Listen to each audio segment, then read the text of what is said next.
வணக்கம் மக்களே. நம்மளோட ஜெனரல் தமிழ்ல குறிப்பா இலக்கணத்துல இந்த மாதிரி மரபுகள் வச்சு நிறைய கேட்கறாங்க. அதுவும் பார்த்தா ஒரு தாவரம், அந்த தாவரத்தோட இலை பெயர் என்ன அப்படின்றது ரொம்ப ரொம்ப முக்கியமானது.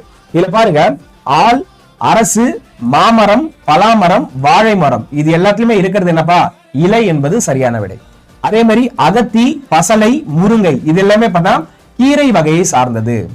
அதே மாதிரி அருகு மற்றும் கோரை, ஓகே, அருகம்புல், கோரப்புல் சொல்றோம் தெரியுங்களா, இது எல்லாமே பண்ணா புல் இனத்தை சார்ந்தது.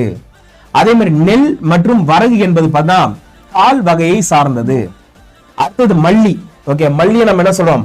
மல்லி தழை அப்படின்னு சொல்லுவோம், தழை வகையை சார்ந்தது. சப்பாத்தி, கள்ளி, தாழை, இது எல்லாமே பார்த்தா மடல் வகையை சார்ந்தது. கரும்பு மற்றும் நாளர் என்பது பார்த்தா தோகை வகையை சார்ந்தது. பனை மற்றும் தென்னை, இது எல்லாமே என்னது? ஓலை வகையை சார்ந்தது. ஃபைனலா பார்த்தா கமுகு என அறியப்பட்ட பாக்கு பார்த்தா கூந்தல் வகையை சார்ந்தது. சரிங்களா? கண்டிப்பா இது வந்து நம்மளோட டிஎன்பிஎஸ்சி வந்து கேள்விகள் கேட்கறதுக்கு நிறைய பாசிபிலிட்டி இருக்கு. இந்த மாதிரி நிறைய வீடியோஸ் நீங்க பார்க்கணும்னா என்ன பண்ணணும்? நம்ம சேனலை மறக்காம சப்ஸ்கிரைப் பண்ணிட்டு பாருங்க.